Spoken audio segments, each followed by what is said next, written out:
Hello everyone, welcome to All in Modern Gurukula. So in today's session, we are going to discuss the most important questions from geography section for your upcoming examination. So let's start the session. The first question is, where is the Great Barrier Reef located? कहाँ पे आपका Great Barrier Reef जो है वो located है? Options Pacific ocean, Indian ocean, Atlantic ocean and Arctic ocean. तो सबसे पहले हम ओशंस को देख लेते हैं कि ओशंस क्या होते हैं।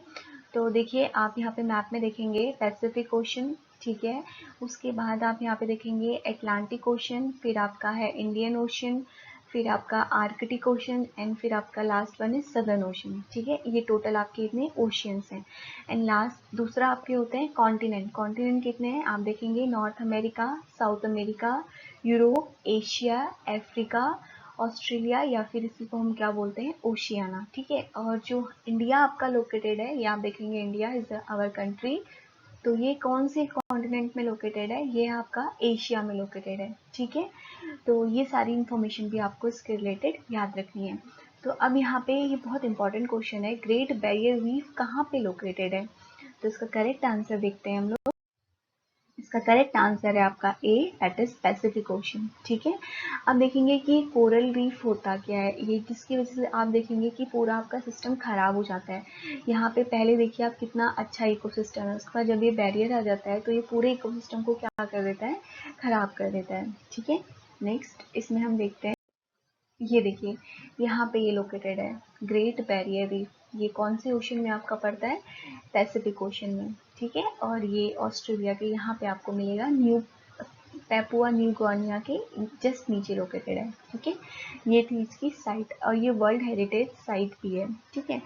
नेक्स्ट हम देखते हैं, Abu Dhabi is the capital city of UAE, Netherland, South Korea and Italy. अब आप इसको गेस करके भी बहुत इजीली आप कर सकते हैं। अबू धाबी आपकी एमिरेट कंट्री, अरब एमिरेट्स में आती है। तो इसका करेक्ट आंसर आपका है A, that is UAE. Next, the core of the earth is also known as. अब आप जैसे ये अर्थ का स्ट्रक्चर देखेंगे तो अर्थ में आपका क्रस्ट, सबसे ऊपर एक तो होता है आपका क्रस्ट, फिर होता है आपका यहाँ पर देखिए सबसे आउटर मोस्ट लेयर होती है आपकी क्रस्ट, फिर उसके बाद नीचे होती है आपकी mental and last one is core, ठीक है। तो इंटीरियर जो आपका स्ट्रक्चर होता है अर्थ का वो 3 लेयर्स में डिवाइड होता है। जैसे अभी हम एटमॉस्फेयर की लेयर वाला क्वेश्चन करेंगे, नेक्स्ट स्लाइड्स में आएगा। तो यहाँ पे आपका अर्थ की लेयर के बारे में पूछा है। तो अर्थ की मेनली 3 लेयर्स होती हैं, क्रस्ट, मेंटल और कोर, ठीक है। आप कोर को एक अल्टरनेटिव नेम से भी जानते हैं, तो वो इसमें पूछा गया है। ऑप्शन है lithosphere, mesosphere, barysphere and centrosphere. So the correct answer आप यहाँ पर देखेंगे, कोर को किस नाम से बोला जा रहा है, barysphere. Correct answer is C. Next, Ganga Sagar mela fair is held in which state. Very important question, कहाँ पे होता है, कौन से स्टेट में होता है, उत्तराखंड, उत्तर प्रदेश, वेस्ट बंगाल एंड महाराष्ट्र। ये आप इमेज देख सकते हैं, गंगा सागर मेला की है। तो उसका करेक्ट आंसर है आपका C, that is West Bengal. Next, line draw parallel to the equator are called latitude, longitude, meridian, none of these।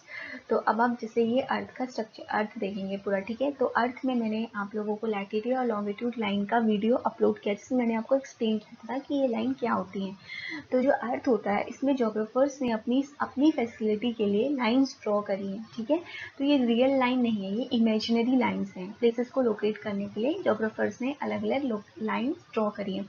तो जो अब इसमें लेटी हुई लाइंस होती हैं, देखेंगे आप लोग, ये वाली जो लाइन दिख रही है इसको हम बोलते हैं लैटिट्यूड, और जो खड़ी लाइंस होती हैं इनको हम बोलते हैं लॉन्गिट्यूड, ठीक है। तो अब हमसे पूछा है कि पैरेलल टू इक्वेटर, अब ये है आपका इक्वेटर 0 डिग्री, है ना।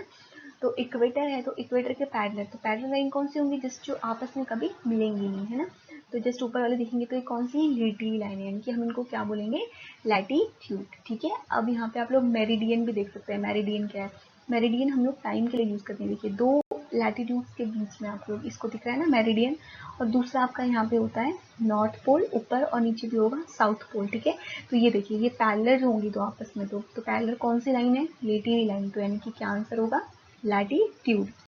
Next, Which of the following is the great circle? Arctic circle, equator, tropic of cancer and tropic of Capricorn. अब हम देखेंगे तो जब ये अर्थ का आपका स्ट्रक्चर है तो इसमें जो लाइंस होती हैं, अभी हमने जिस पढ़ा था, नीटिवी लाइन और खड़ी लाइन। नीटिवी लाइन लैटिट्यूड है ना, तो बीच वाली जो लाइन होती है इसको हम बोलते हैं इक्वेटर, है ना। फिर उसके बाद आपका आता है ऊपर, जब इक्वेटर के ऊपर जाते हैं तो ये आपका आता है नदर्न हेमिस्फीयर, है ना, और नीचे वाले को हम बोलते हैं सदर्न हेमिस्फीयर। तो अलग अलग पार्ट्स में डिवाइड कर देता है, नदर्न हेमिस्फीयर और सदर्न हेमिस्फीयर। तो ऊपर वाले में इंपॉर्टेंट दूसरी लाइन होती है 23.5, जिसको हम बोलते हैं ट्रॉपिक ऑफ कैंसर, और जस्ट नीचे कौन सी होती है, ट्रॉपिक ऑफ कैप्रिकॉर्न, ठीक है। उसके बाद होती है आपकी 66.5 आर्कटिक सर्कल, एंड नीचे होती है आपकी एंटार्कटिक सर्कल।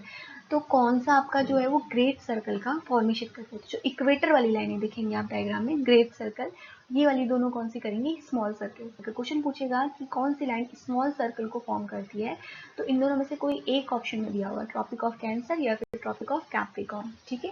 बट हमसे इस क्वेश्चन में क्या पूछा है, ग्रेट सर्कल, तो ग्रेट सर्कल का करेक्ट आंसर आपका क्या होगा, B, that is equator. Next, the acceleration due to the gravity at the equator is less than that at the poles, is greater than that at the poles, it equal to at the poles, does not depend on the earth centripetal acceleration। अब gravity पूछा है कि कहाँ पर आपका accelerate करेगा ज़्यादा, ठीक है। तो इसका करेक्ट आंसर है आपका A, less than that at the pole, poles के पास कम होगा आपका, ठीक है। Next, land and sea breeze occurs due to convection, radiation and tides। Tide की वजह से नहीं होता है, टाइड आपका अलग कंसेप्ट है। अब आप यहाँ पे देखेंगे, ये देखिए कोरल ब्रीज, और यहाँ पे ये ऐसे एरिया में होता है जैसे आपका, जहाँ पे ये वाटर के जस्ट सराउंड में आपकी लैंड है। जैसे आप मुंबई देख सकते हो फॉर एग्जाम्पल, है ना, मुंबई में आपका कोस्ट है, वहाँ पे आपकी जस्ट क्या है, लैंड। तो ऐसे एरिया में जहाँ पे लैंड होता है, आपका सी होता है, वहाँ पे ये कंसेप्ट आपका होता है, ठीक है। ये विंड वाले चैप्टर में आप लोगों ने पढ़ा होगा डिटेल में। तो यहाँ पे इसका करेक्ट आंसर है आपका B, that is convection. Next, the Coriolis force is maximum at mountain peak, tropic, equator and poles. तो उसका करेक्ट आंसर है आपका डी, दैट इज पोल्स। अब ये कोरोलिसिस फोर्स क्या होता है, जब अर्थ जो आपकी रोटेट करती है वो किस फोर्स की वजह से करती है, ये क्वेश्चन भी आपका पूछा जाता है। ड्यू टू अर्थ रोटेट करती है ड्यू टू कोरोलिसिस इफेक्ट, और जिसमें कौन सा फोर्स आपका लगता है, कोरोलिसिस फोर्स, ठीक है। तो आप देखिए, नदर्न साइड से ऑब्जेक्ट रिफ्लेक्ट करेगा तो ऊपर नदर्न हेमिस्फीयर, नीचे करेगा तो उसको हम क्या बोलेंगे, सदर्न हेमिस्फीयर। तो हेमिस्फीयर होते हैं ना, अभी मैंने जस्ट आपको बताया, ये इक्वेटर, ये नदर्न पार्ट, तो नदर्न वाले पार्ट को क्या बोलेंगे, नदर्न हेमिस्फीयर, और सदर्न वाले पार्ट को हम क्या बोलेंगे, सदर्न हेमिस्फीयर, ठीक है। तो कोरोलिसिस एक फोर्स जो है आपका कहाँ पे रोटेट करना स्टार्ट कर रहा है, पोल के पास है ना, इस तरीके से रोटेट करेगा, तो पोल के पास आपका क्या होगा, सबसे ज्यादा होगा। तो करेक्ट आंसर इज डी। दोनों तरह से इस क्वेश्चन को प्रिपेयर करना है आपको। Next, the earth is divided into time zones for the purpose of, क्यों आपका अर्थ में जो टाइम जोन्स डिवाइड किए गए हैं, किस पर्पस के लिए किए गए हैं ना।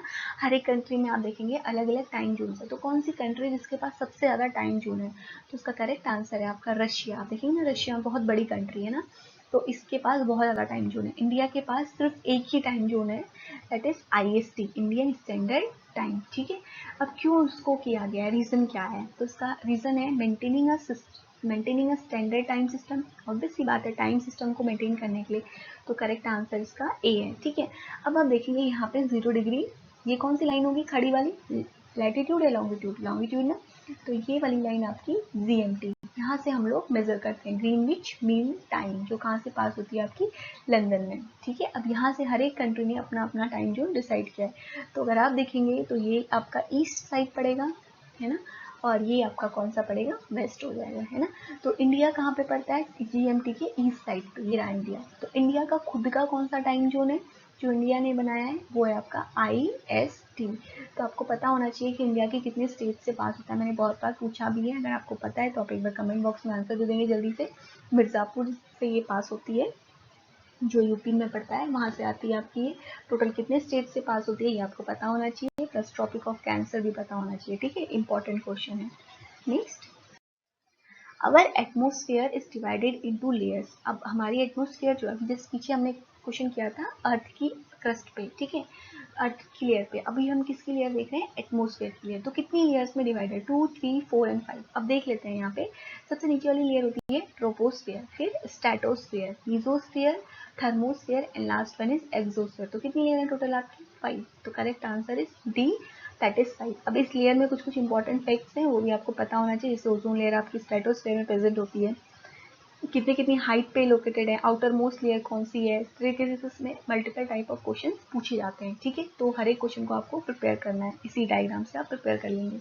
Next, which is the largest state area wise in India? ध्यान रखना एरिया वाइज पूछा है, पॉपुलेशन वाइज नहीं। ठीक है, options MP, Rajasthan, Maharashtra and Andhra Pradesh. तो इसका करेक्ट आंसर है आपका राजस्थान। ठीक है, अब स्मॉलेस्ट, लार्जेस्ट तो ये हो गया, तो स्मॉलेस्ट कौन सा है आपका? गोवा। यू नो कि गोवा बहुत ही छोटा सा स्टेट है यहाँ पे आपका। ठीक है, तो इसका करेक्ट आंसर होगा आपका B, that is Rajasthan. Next, which is the highest plateau in India? Highest plateau पूछा है। ठीक है, एरिया वाइज लार्जेस्ट नहीं पूछा है, हाइएस्ट पूछा है। ऑप्शन आर डिक्कन प्लेटू, छोटा नागपुर प्लेटू, लद्दाख प्लेटू, बुंदेलखंड प्लेटू। ठीक है, अब आप इसमें कंफ्यूज हो सकते हैं कैसे कि अगर आप देखेंगे तो, अगर आप यहाँ पे देखेंगे तो डिक्कन प्लेटू सबसे ज्यादा है एरिया वाइज। ठीक है, लेकिन हमसे क्या पूछा है? हाईएस्ट, सबसे ऊंचाई पर जो है वो प्लेटू पूछा है। ठीक है, तो दोनों क्वेश्चन को प्रिपेयर करना है। इसका आंसर होगा आपका C, that is Ladakh. Ladakh आपका सबसे ऊपर है ना, हाईएस्ट पे यहाँ पे, ये Jammu and Kashmir union territory, और ये आपकी लद्दाख यहाँ पे लोकेटेड है। तो इसका करेक्ट आंसर होगा आपका C, that is Ladakh plateau. Next, Zojila pass connects Nepal and Tibet, Leh and Kargil, Leh and Srinagar, Kashmir and Tibet. अब देखते हैं जोजिला पास कहाँ पे है। ये रहा आपका जोजिला पास। ठीक है, तो इंडिया में लोकेटेड है। तो किस चीज को कनेक्ट कर रहा है ये? लेह एंड श्रीनगर को। ठीक है, तो ये इंपॉर्टेंट क्वेश्चन है, याद रखना है। और भी बहुत सारे पासेस हैं, उसको भी आपको याद रखना है साथ में। Next, in which state is the Maikal range situated? कहाँ पे आपकी मैकाल रेंज सिचुएटेड है? ऑप्शंस हैं उत्तर प्रदेश, राजस्थान, बिहार एंड छत्तीसगढ़। तो अब इस मैप में हम लोग देख लेते हैं, ये है आपकी मैकाल रेंज। ठीक है, तो ये कहाँ पे सिचुएटेड है, यहाँ पे कौन सा आपका एरिया पड़ता है? That is Chhattisgarh. और बाकी सारी चीज़ें भी आपको याद रखने से, अरावली रेंज है आपकी, माउंट एबू है कहाँ पे है, विंध्यान सतपुरा, ये सारे थोड़े बहुत आप देखेंगे। डोडा बेटा, अन्नाई मुड़ी साउथ की सबसे हाईएस्ट पीक है, ये भी आपको याद रखना है। ठीक है, काराकोरम हिल इज द लास्ट पॉइंट जो जहाँ पे ये कनेक्ट होता है। उसके बाद आपको यहाँ पे नीलगिरी का याद रखना है, नीलगिरी हिल्स, ये देखिए नीलगिरी हिल्स जहाँ पे वेस्टर्न घाट और ईस्टर्न घाट आपस में मिलते हैं, दैट इज नीलगिरी हिल्स। ठीक है, तो ये सारी कुछ कुछ इंपॉर्टेंट चीजें हैं जो आपको याद रखनी है। ठीक है, मैकाल रेंज के हमसे क्वेश्चन पूछा था, तो Chhattisgarh. Next, The Andaman Group and Nicobar Group of Islands are separated from each other by, ये बहुत इंपॉर्टेंट और बहुत इजी क्वेश्चन है, आपको पता होगा 10 डिग्री चैनल। ये रहा आपका, देखेंगे 10 डिग्री चैनल, ये है अंडमान आइलैंड और दूसरा है आपका निकोबार आइलैंड। ठीक है, तो यहाँ पे आपको आंसर याद रखना है 10 degree channel. Next, Kanchenjunga is situated in Nepal, Sikkim, west Bengal and Himachal Pradesh. तो यहाँ पे आप देखेंगे मैप में, ये है आपका कंचनजंगा, तो इसका करेक्ट आंसर है आपका सिक्किम। कंचनजंगा के बारे में आपको और भी चीजें याद रखनी है। Kanchenjunga is the highest peak of India. ठीक है, वर्ल्ड की सबसे हाईएस्ट पीक कौन सी है? माउंट एवरेस्ट, है ना, आपको पता होगी माउंट एवरेस्ट। सेकेंड हाईएस्ट कौन सी है? K2, याद रखनी है सारी की सारी। एंड वर्ल्ड की थर्ड हाईएस्ट कौन सी है? कंचनजंगा। ठीक है, याद रखना है। वर्ल्ड की फर्स्ट हाईएस्ट, ठीक है, वर्ल्ड की सेकेंड हाईएस्ट K2, वर्ल्ड की थर्ड हाईएस्ट कंचनजंगा। मैं वर्ल्ड बोल रही हूँ। ठीक है, अब इंडिया की सबसे हाईएस्ट कौन सी है? इंडिया की highest that is Kanchenjunga, and world की थर्ड हाईएस्ट। ठीक है, कहाँ पे लोकेटेड है? Sikkim. Next, which river in India flow a rift valley? Brahmaputra, Narmada, Krishna and Kaveri. तो इसके रिलेटेड मैंने एक वीडियो आपका पूरा मैपिंग पे ट्रिक के साथ मैंने एक अपलोड किया है, अगर आप लोगों ने नहीं देखा है तो उस वीडियो को देख लीजिए, उससे कोई भी रिवर का क्वेश्चन आपका गलत नहीं होगा। ठीक है, अब रिफ्ट वैली जो फॉर्म करती है वो नर्मदा रिवर करती है, इसको मैंने पूरा एक्सप्लेन किया है कि हम कैसे इंडियन रिवर को कर सकते हैं, हिमालयन रिवर, वेस्टर्न घाट, ईस्टर्न घाट। ठीक है, तो इस तरीके से मैंने ट्रिक बताई हुई है, आप एक बार उस वीडियो को देख लीजिए। नेक्स्ट, लोकटक इज, लोकटक क्या है आपकी? वैली है, लेक है, रिवर है या माउंटेन रेंज है? तो इसका करेक्ट आंसर है आपका ये लेक है। ठीक है, फ्रेश वाटर लेक है।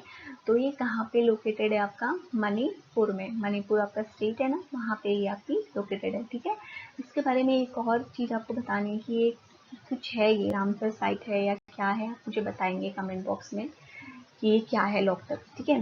ये आप देख सकते हैं, बहुत ही सुंदर व्यू है। देखिए इस तरीके से बीच में आपका थोड़ा सा है, फिर लैंड, फिर वाटर है, फिर ये थोड़ा सा एरिया है, इस तरीके से ये लेक है।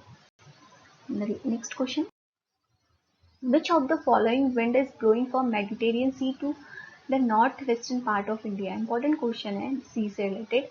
तो वेस्टर्न डिस्ट्रीब्यूशन, नॉर्थ वेस्टर, लू एंड मैंगो सावर। तो लू जो होती है आपकी लोकल विंड होती है। जैसे मैं आपको एग्जांपल दूं तो दिल्ली में गर्मी में टाइम पे बहुत ज़्यादा जब गर्मी बढ़ जाती है तो आपकी लू क्या होती है, चलने लगती है। तो ये क्या है कि वार्म करंट है जो लोकल है, डिस्ट्रीब्यूटेड पूरे इंडिया में नहीं होती है। ऐसा नहीं है कि अगर दिल्ली में लू चल रही है तो उत्तराखंड या आपके हिमाचल में भी लू चलेगी, ठीक है। तो ये लोकल एरिया होता है, टेम्परेचर बढ़ जाने की वजह से लू चलती है। कोल्ड भी हो सकती है और लू हॉट भी हो सकती है, ठीक है।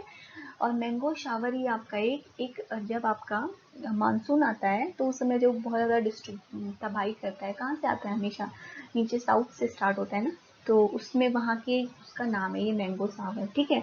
अब बच्चे हमारे पास दो option, that is western distribution और नॉर्थ डिस्ट्रीब्यूशन। तो आप यहाँ पर देख सकते हैं इसका करेक्ट आंसर है आपका वेस्टर्न डिस्ट्रीब्यूशन। तो करेक्ट आंसर आपका क्या होगा, ए, ठीक है। किस तरीके से ये फ्लो करता है देखो, डायरेक्शन भी दिखाया गया, ठीक है।